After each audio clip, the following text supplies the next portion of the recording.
Pakistan ఆర్మీపై in fact Pakistan ఆర్మీకి BLA మరో shock ఇచ్చింది. ఇప్పటికే 214 మంది పాకిస్తాన్ సైనికులని ఆర్మీని చంపేసింది బలూచ్ లిబరేషన్ ఆర్మీ. తాజాగా ఆత్మాహుతి దాడికి పాల్పడింది.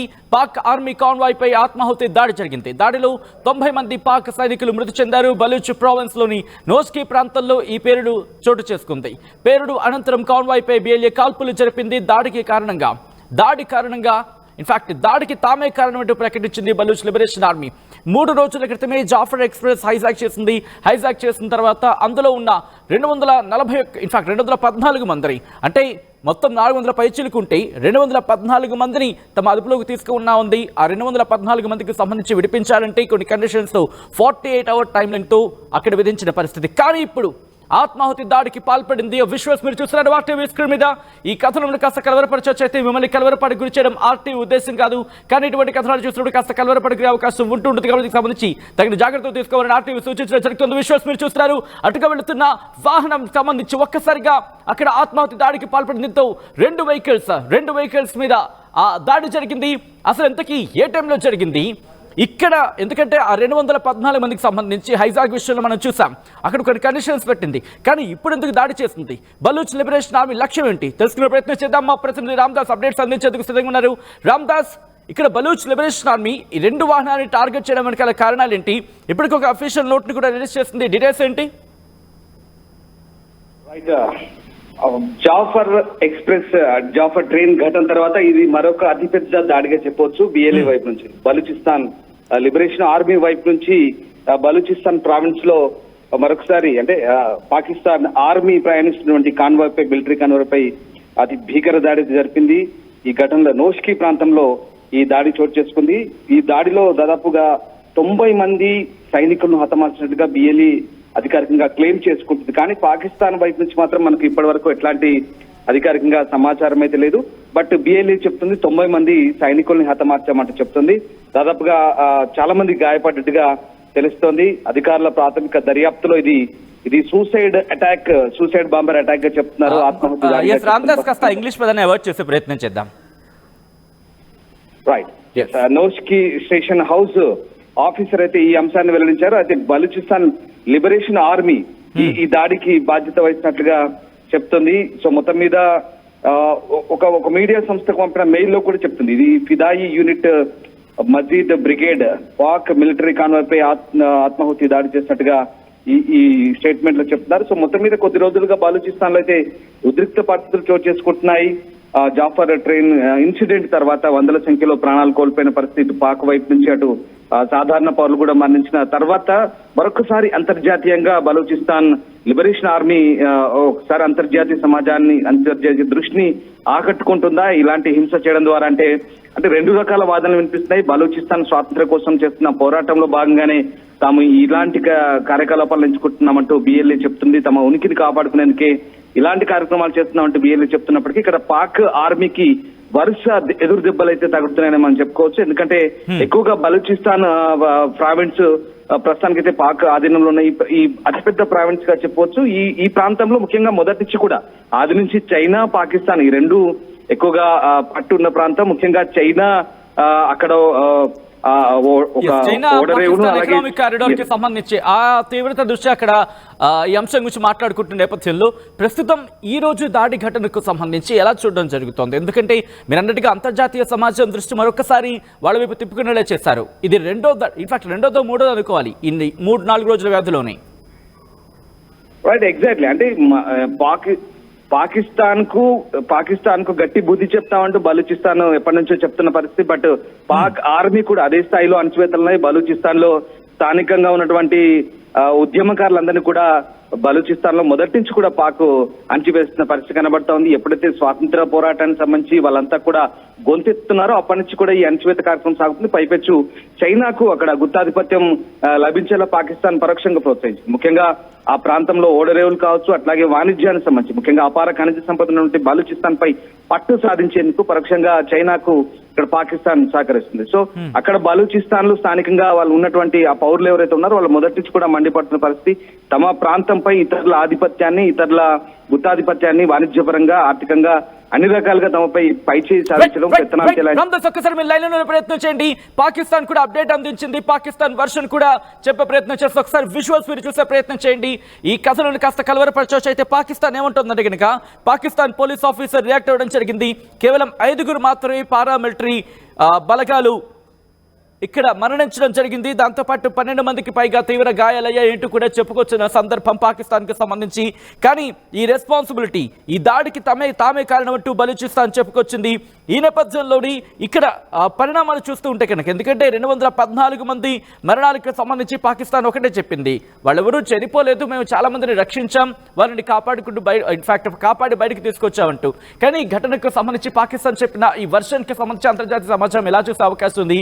ఆ దాడి ఘటనకు సంబంధించిన విజువల్స్ కూడా మీరు చూడడం జరుగుతోంది. మా ప్రతినిధి రామ్దాస్ అప్డేట్స్ అందించేందుకు ఫోన్ లైన్లో కంటిన్యూ అవుతున్నారు. రామ్దాస్, ప్రస్తుతం పాకిస్తాన్ కూడా తన వర్షన్ చెప్పుకొచ్చింది.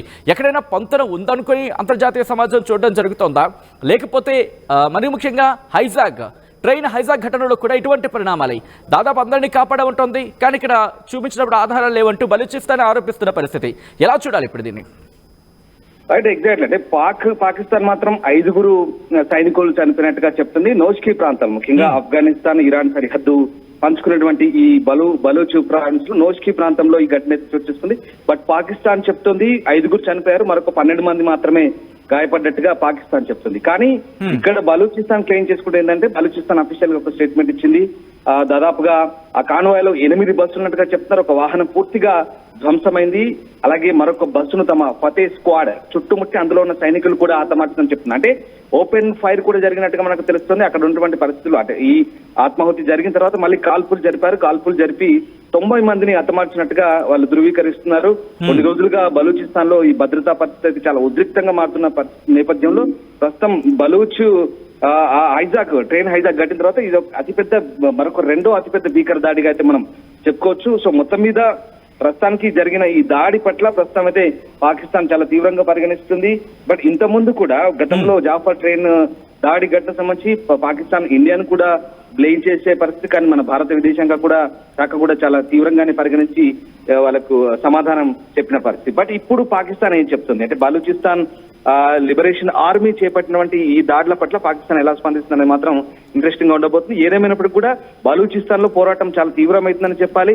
మొత్తం మీద బలూచ్ లిబరేషన్ ఆర్మీ ఇప్పుడైతే ఒక రకంగా మిలిటెంట్ దాడులు చేస్తూనే పాకిస్తాన్ కు ముచ్చెమటలు పట్టిస్తుందని, నిజంగా తీవ్రవాదాన్ని పెంచి పోషిస్తున్న పాకిస్తాన్ కు ఇప్పుడు ఆ బాధ ఏంటో, ఈ దాడులు కనుక ఈ ఆత్మహత్య దాడులు కావచ్చు, ఇట్లాంటి దాడులు ఆ బాధ ఏంటో, అటాక్స్ ఏంటో ఇవన్నీ కూడా పాకిస్తాన్ కు తెలిసి వచ్చేలా చేస్తుంది. అంటే అవునని అనిపిస్తుంది మన కోణంలో ఆలోచిస్తే కనుక, భారత్ కోణంలో ఆలోచిస్తే. బట్ అక్కడ బలూచ్ పౌరులు చెప్తున్న మాత్రం తాము స్వాతంత్ర్యం కోసం పోరాడతామంటున్నారు. ఇక్కడ పాకిస్తాన్ అండ్ యుఎస్, యూకే ఈ 3 కూడా బలూచ్ లిబరేషన్ ఆర్మీని మిలిటెంట్ సంస్థగా, అంటే తీవ్రవాద సంస్థగా ప్రకటించాయి. బట్ వాళ్ళ కోణంలో అయితే అది తీవ్రవాద దాడిగానే వాళ్ళు పరిగణిస్తారు. ఏదేమైనప్పటికీ కూడా మరొకసారి అంతర్జాతీయ దృష్టిని అయితే బలూచిస్తాన్ ఆకర్షిస్తోంది. సో ఈ పోరాటం ఎంతవరకు సాగుతుంది, ఏం జరగబోతుంది, తర్వాత ఇంకా ముందు ఎలాంటి దాడులు ఉంటాయని మాత్రం ఇప్పుడంటే ఈ వారం వ్యవధిలోనే జాఫర్ ట్రైన్ ఇన్సిడెంట్, ఇప్పుడు ఈ బస్ ఇన్సిడెంట్, సో ఈ రకంగా ముప్పేట దాడి అయితే బలూచ్ ప్రావిన్స్ ప్రాంతంలో తమకు పట్టున్న ప్రాంతాల్లో బిఎల్ఏ అండ్ ముఖ్యంగా ఆ వ్యాలీస్, ఆ కొండ ప్రాంతాలు, ఆ ప్రాంతాల్లో ఎక్కువగా బలూచ్ లిబరేషన్ ఆర్మీ చాలా వ్యూహాత్మక దాడులు అయితే చేస్తుందని భావించాలి సచిన్ మనం ఈ దాడులను బట్టి. సో చూడాలి ముందు ఇంకా ఎట్లాంటి పరిణామాలు చోటు చేసుకుంటాయి, పాకిస్తాన్ వైపు నుంచి ఎలాంటి రియాక్షన్స్ ఉంటాయి, ఏం జరగబోతుందని మాత్రం ఇంకా ముందు ఏం జరగబోతుందని మాత్రం కొంచెం వేచి చూడాల్సిన అంశం అయితే. రైట్ రామ్దాస్, ఒకసారి మీరు లైన్లో ఉండే ప్రయత్నం చేయండి. విజువల్స్ మీరు చూస్తున్నారు. బలూచ్ లిబరేషన్ ఆర్మీ ఈరోజు పాకిస్తాన్ సైన్యం మీద దాడి చేశామంటూ, తామే దాడికి పాల్పడ్డామంటూ ఇన్ఫాక్ట్ చెప్పుకొచ్చింది బలూచ్ లిబరేషన్ ఆర్మీ. అయితే మీరు గమనిస్తే కనుక జనవరి నుంచి తమ దాడుల్ని తీవ్రతరం చేస్తుంది. జనవరి 5న జరిపిన దాడిలో అప్పుడు 6 మంది, అంటే ఫ్రంట్ కార్ప్స్ అంటూ ఉంటారు పాకిస్తాన్కి సంబంధించి, ఫ్రంటియర్ కార్ప్స్ ఎఫ్సి, వీళ్లతో కలిపి 35 మంది మరణించిన పరిస్థితి. ఆ తర్వాత జనవరి 5న ఒక దాడి జరిగింది. ఆ తర్వాత జనవరి 9న ఎక్కడ కుష్దార్ జహీరీ జిల్లాకు సంబంధించి అక్కడొక దాడి జరిపిన పరిస్థితి. ఈ దాడిలో ఎంత ఆస్తి నష్టం జరిగింది అంటూ కూడా ఒక చర్చ అయితే జరిగింది. ఎందుకంటే దాదాపుగా 90 మిలియన్లకు సంబంధించి ఒక అంశానికి సంబంధించిన చర్చ అయితే జరిగింది. ఆ తర్వాత ఫిబ్రవరి 1న ఈ ఘటనలో 18 మంది సైనికులు మృతి చెందారు అంటూ కూడా చెప్పుకొస్తున్న పరిస్థితి కలాత్ డిస్ట్రిక్ట్కి సంబంధించి. దాంతోపాటు 12 మంది ఉగ్రవాదునికి సంబంధించి అంటే అది బిఎల్ఏని ఉగ్రవాదులుగా చూస్తున్న అంశానికి సంబంధించి ఇక్కడ పాకిస్తాన్ కావచ్చు లేకపోతే మరికొన్ని దేశాలు. సో ఇక్కడ 18 మంది మృతి చెందినట్టుగా మనకు తెలుస్తోంది. ఆ తర్వాత ఫిబ్రవరి 19 కూడా దాడి జరిగింది. ఆ తర్వాత మార్చి 3న దాడి జరిగింది. ఆ తర్వాత గత 3 రోజుల క్రితం బలూచ్ లిబరేషన్ ఆర్మీ దాడి జరిపిన పరిస్థితి మనం చూస్తున్నాం. ఇన్ఫాక్ట్ హైజాక్కి సంబంధించి ఈ నేపథ్యంలో బలూచ్ లిబరేషన్ ఆర్మీ ఒకటే చెబుతోంది, పాకిస్తాన్ గుర్తుపెట్టుకో, పాకిస్తాన్ 2 చెవులు రెక్కించి విను. నువ్వు కనుక మాకు స్వాతంత్రం ఇవ్వకపోతే, మమ్మల్ని స్వతంత్ర దేశంగా మమ్మల్ని విడిచిపెట్టకపోతే ఈ గుణపాఠం ఇంకా నేర్పుతూనే ఉంటాం. ఈ పోరాటం కంటిన్యూ అవుతూ ఉంటుంది. ఇంకా చెప్పాలంటే పోరాటం విస్తృతమవుతుంది. ఈ పోరాటం వ్యాపించడం జరుగుతుంది.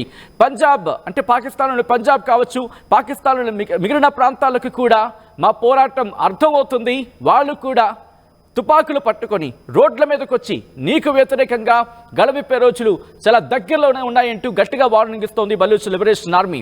అయితే ఈ రోజు జరిగిన దాడి ఘటనకు సంబంధించి పాకిస్తాన్ ఒకటే చెబుతోంది, 5 తమ సైనికులు మృతి చెందారు, 12 మందికి తీవ్ర గాయాలయ్యాయంటూ కూడా చెబుతూనే ఈ ఘటనకు సంబంధించి బాధ్యత తామే వహిస్తున్నాం, ఈ ఘటనది బాధ్యత తామే అంటూ బలూచ్ లిబరేషన్ ఆర్మీ చెబుతోంది.